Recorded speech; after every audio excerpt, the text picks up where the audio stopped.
Saturday. And we're the hosts of Wellness Wednesdays. More like Wild Woman Wednesdays. But seriously. Hey guys, welcome back to Wellness Wednesday with your hosts. And we have a guest. Hi, I'm Chef Aaron, joining the lovely Aaron's lady. back I to am. up to basics.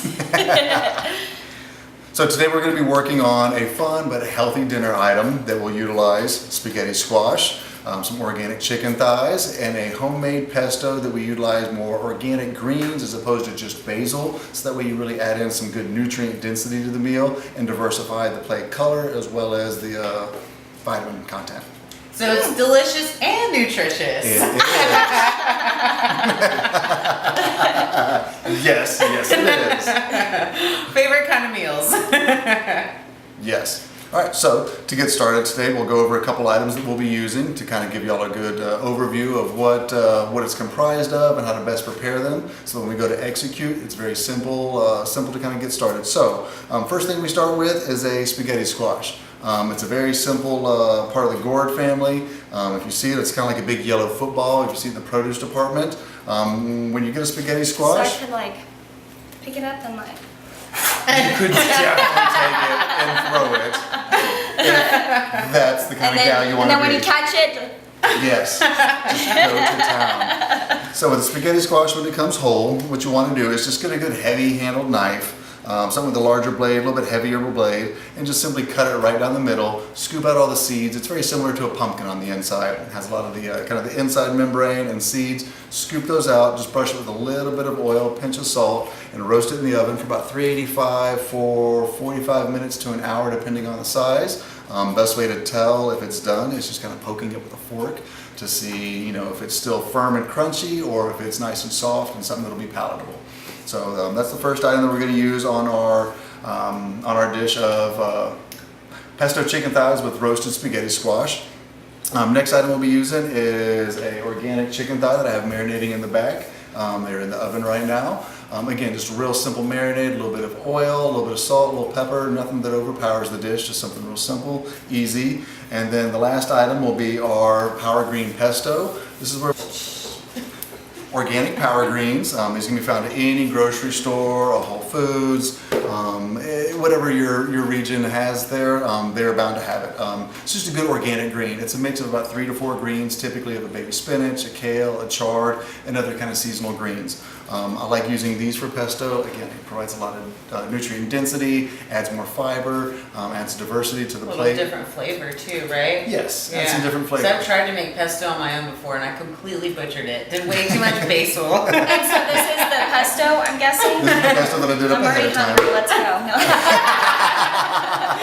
You're getting hangry over here. Yeah. So with the pesto, very similar to a traditional pesto, you're going to have some oil, you're going to have a nut. I used walnuts because they're good, they're easily digestible, they have a good fat content. Pinch of salt, some fresh garlic, which is really good for you. All right, something's ready. All right, so the next step that we're going to move into now that we have our spaghetti squash cooked, is we're going to go ahead and scoop it out after you've roasted and let it cool a little bit so it's cool to the touch. You just need to get a fork or a spoon and just kind of carve out the insides. It's really simple. As you carve it out, you will notice that it has a very stringy texture, hence the name spaghetti squash. It kind of lends to it being a solid replacement for pasta dishes. Another item that we like to use this for at home is for like a shredded hash brown. We just use this, throw it in a pan with a little onion, a little rendered bacon grease, and serve it up with some eggs in the morning. It makes for a really good hash brown. That sounds delicious too. Yeah, it is, and that way you don't have to do it like potato. Next time too. We can definitely do that next time. Where's the bacon?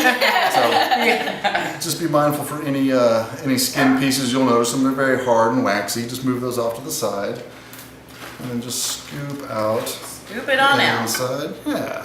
So this is really cool because I know a lot of people struggle with carbs when they're trying to focus on a healthier lifestyle. Mm-hmm. And pasta and bread, those are always the tough ones. So this is a really good alternative to whenever you're having that craving for pasta. It is. It's not only a healthy alternative, it's one that tastes good. I know that that's one of the That's things that very a lot of important. clients talk about. There's certain things I could never give up. I could never give up pasta. I could never give up breads. There's a variety of foods that kind of touch everyone a little bit differently, Right. in their heart and in their mind. But this is a great alternative because it tastes good and it's not the obligatory healthy option that unfortunately sacrifices all the flavor, Right. for the sake of, Compromise. for gut health. It is. It's a great compromise. So yeah, I highly recommend it to every client, especially when they want a good pasta dish, or even with their kids. Just do a spaghetti squash, do a sauce on top of it, and it's hard to really tell a difference. And how From did you there. cook that? Just to remind everyone, the temperature-wise. So about 385 for 40 minutes to about an hour. It really depends on the size. Something like this one was probably, I don't know, about the size of a regulation size football. I think I did that for right around an hour. Again, just face up in the oven, 1 hour, a little bit of oil, a little bit of salt. Really simple. Cool. Yeah. Yay. All right, so now we got that done. While we wait for our chicken to go, we can go ahead and chop up some onions and peppers that we'll saute, and that'll again add a little bit of diversity in flavor as well as diversity in color to the plate, so it's not just chicken on yellow squash with a little green sauce. Just kind of mix it up. Adding Getting creative. adding simple colors to your plate is a very good practice to have, especially as you're trying to shift from a healthier lifestyle or just maintain a healthier lifestyle. Adding different colors, not having things that are the same color across the board. They may be from different food groups, but again, if they're all the same color, chances are you're eating a pretty bland diet. So this is a really good way to kind of mix it up. So It's like arts and crafts with food. Really is. it really Yeah. is. It really is. It's all about creative. presentation. It is. Well, if you think about it, if you go to a restaurant and your plate of food comes out that you ordered after 15, 20 minutes and it looks bad, then are you hungry for it? Doesn't matter if it's the thing that you nostalgically remember as a great dish, but if it Yeah. looks poor, you're not going to eat it. It's not Right. something that you really want. So presentation is very important. It's the first sense that you use as you prepare for a meal. It's hard not to judge a book by its cover when it comes to food. Another item we talked about adding to our dish is doing a little bit of red bell pepper and a little bit of onion that we'll saute before we add it in. So with this, we're just going to do it into nice little strips. So maybe 1/2 inch or even just under. Just cut nice little strips. Once it's done, we'll cut those in half so that way we have almost like a thick matchstick, and then we'll saute those. They'll be able to provide some nice sweetness and still adds a little bit of crunch and color to the meal. So if you would, go ahead and finish up the bell pepper. Cool. Work it. Bell peppers. Cut those peppers. Yeah. I'm here for moral support. You got the onion, so I didn't have to cry about it. It's okay to cry when there's food involved. Good food involved. But it's just And then so cut good. them in. So then I cut them in half, Yeah, or and just like right down the middle like that.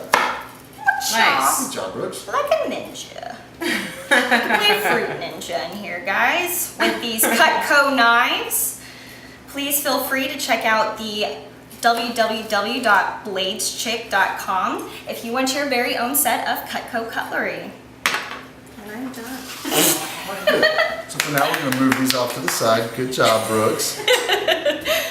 All right, the next item we'll work on is just a regular onion, yellow, white, red, whatever one works for you. With our onion, we're just going to cut the tip off. Also cut the root end off so we have nice flat surfaces to work with. Move that off to the side. Beautiful. Straight down the middle. Peel off the skin until you get nice fleshy layers. If it's a little bit thin, go ahead and cut it off, because if you leave it on there and try and cook it, that's where you get that kind of papery, almost that plasticky weirdness. feel of onion. Yeah. And then from there, we're just going to cut it into nice little strips, going across from the flat edges to the front and back of the knife. So just cut. Oh no, that's that's So- really nice. You go ahead and finish I that was one. gonna say. That was So how do fancy. you do that? Teach us. Well, the first thing is tuck in your fingertips. Otherwise, your fingertips Can or get your you lost. fingernails will end up in your food, and nobody wants that. And I also don't pay extra for that. So It's a little extra love. it is. Woo, those are juicy. Woo! They are kind of spicy onions. I'm not even close, and I can. I know, that's why I'm like over to the side. It's just so sad. So when So, you hold tuck. it with, it's kind of get the fingernails. Here, I'll show you. Show me. So you'll kind of Claw fingernails it? in, and then and that way your blade has a flat surface to go against instead of a rounded edge that you're trying to avoid. So like this, and then just cut it. The tiger claw? I don't think I'm going to be nearly as fast as you were there. That's okay. Do you go at an angle like that? Yes. You're following the lines, kind of, right? Yes.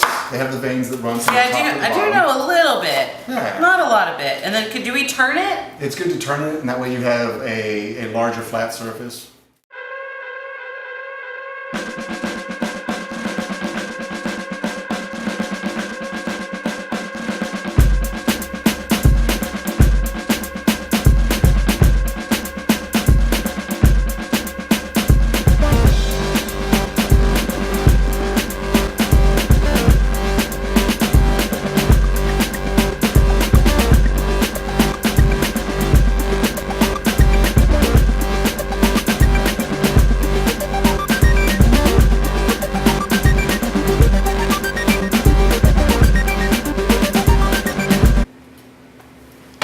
I'm ready.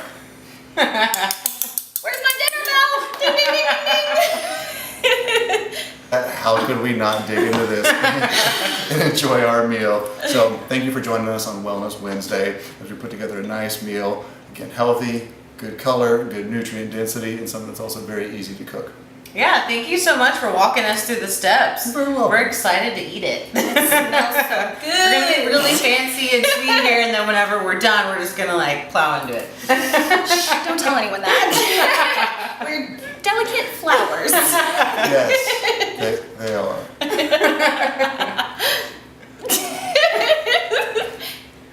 No, cut into your masterpiece, Oh, your okay. artwork. Okay. See how it just cuts like butter? Nice. Cutco knives. Like butter.